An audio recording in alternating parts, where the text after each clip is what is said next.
महाभारत के युद्ध में एक ऐसा योद्धा था जिसने अपनी दानवीरता और वीरता से सभी का दिल जीत लिया। यह कहानी है उस महान योद्धा कर्ण की, जो अपने जन्म से लेकर मृत्यु तक संघर्षों से घिरा रहा। लेकिन उसकी महानता उसके अद्वितीय दानशील स्वभाव और वीरता में थी। कर्ण की कहानी सिर्फ एक योद्धा की नहीं, बल्कि एक ऐसे इंसान की है जिसने अपने जीवन के हर कदम पर दूसरों के लिए त्याग किया। आज हम इस कहानी में जानेंगे कि कैसे कर्ण ने अपने जीवन को एक मिसाल बना दिया। अगर आप भी इस तरह की रोचक और प्रेरणादायक कहानियों में रुचि रखते हैं तो वीडियो को लाइक करें और चैनल को सब्सक्राइब करें। हमारा आज का लक्ष्य है 500 नए सब्सक्राइबर्स और 100 लाइक्स। तो चलिए शुरू करते हैं कर्ण की दानवीरता की कहानी। कर्ण का जन्म एक रहस्य था। उनका जन्म माता कुंती से हुआ था जब वह अविवाहित थीं। कर्ण को जन्म के तुरंत बाद ही नदी में बहा दिया गया था, जहां अधिरथ नामक सारथी ने उन्हें अपनाया और पाला। हालांकि कर्ण का पालन पोषण एक सारथी के घर हुआ, लेकिन उनमें क्षत्रिय गुण कूट कूट कर भरे थे। बाल्यकाल से ही उन्होंने अपनी ताकत और प्रतिभा का परिचय देना शुरू कर दिया था। कर्ण का सबसे बड़ा संघर्ष समाज से था। उसे हमेशा अपनी जाति और जन्म के कारण अपमानित किया गया, लेकिन इसके बावजूद उसने कभी भी किसी के प्रति द्वेष भाव नहीं रखा। कर्ण ने अपने स्वाभिमान को हमेशा बनाए रखा और कठिन से कठिन परिस्थितियों में भी उदारता का परिचय दिया।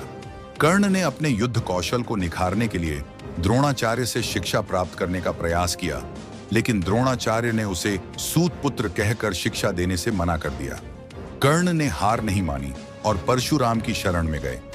परशुराम ने उन्हें अपनी श्रेष्ठतम शिक्षा दी, लेकिन जब परशुराम को कर्ण के सूत पुत्र होने का पता चला तो उन्होंने कर्ण को श्राप दिया कि जब उसे सबसे अधिक जरूरत होगी तभी वह अपने कौशल को भूल जाएगा। कर्ण की दानशीलता की कहानियां महाभारत में अनगिनत हैं। वह कभी किसी को निराश नहीं करता था, चाहे वह कोई साधारण व्यक्ति हो या फिर स्वर्ग से आए देवता। कहा जाता है कि एक बार स्वयं इंद्र, अर्जुन के पिता, एक ब्राह्मण के रूप में कर्ण के पास गए और उससे उसका कवच और कुंडल मांग लिया।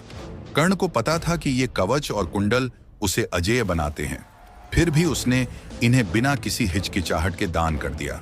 यह कर्ण की महानता थी, जिसने उसे सिर्फ एक योद्धा नहीं बल्कि दानवीर के रूप में अमर बना दिया। कर्ण की दानशीलता इतनी अद्वितीय थी कि वह अपने जीवन के अंतिम क्षणों में भी दान देने से पीछे नहीं हटा।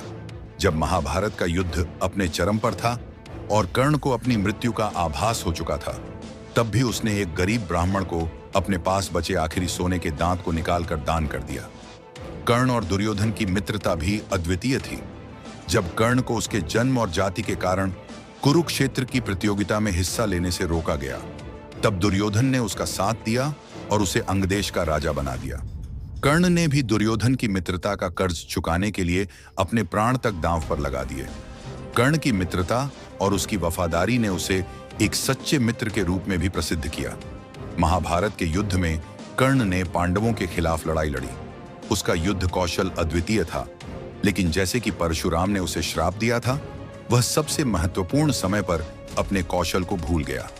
अर्जुन के साथ अंतिम युद्ध में जब उसका रथ का पहिया जमीन में धंस गया तो वह उसे निकालने की कोशिश कर रहा था, और तभी अर्जुन ने उस पर तीर चला दिया, जिससे उसकी मृत्यु हो गई। कर्ण की मृत्यु ने महाभारत के युद्ध को एक नए मोड़ पर पहुंचा दिया। उसकी वीरता, दानशीलता और संघर्षों से भरी कहानी आज भी हमारे दिलों में जिंदा है। कर्ण ने अपने जीवन के हर मोड़ पर दूसरों के लिए त्याग किया, और उसकी यही दानवीरता उसे महान बनाती है। कर्ण की कहानी हमें यह सिखाती है कि महानता केवल शक्ति और सामर्थ्य में नहीं होती, बल्कि उदारता, दानशीलता और सत्य के प्रति निष्ठा में होती है। कर्ण ने अपने जीवन को संघर्षों के बावजूद एक उदाहरण बनाया, और यही उसकी महानता की सच्ची पहचान है। अगर आपको यह कहानी पसंद आई हो तो वीडियो को लाइक करना न भूलें और हमारे चैनल स्प्रिटिफाई को सब्सक्राइब करें। हमारा आज का लक्ष्य 500 नए सब्सक्राइबर्स और 100 लाइक्स का है। आपकी मदद से हम इस लक्ष्य को जल्द ही हासिल कर सकते हैं। कर्ण जैसे महान योद्धाओं की कहानियों को सुनना और उनसे प्रेरणा लेना हमारी संस्कृति का हिस्सा है। ऐसी ही और कहानियों के लिए जुड़े रहें हमारे साथ। धन्यवाद।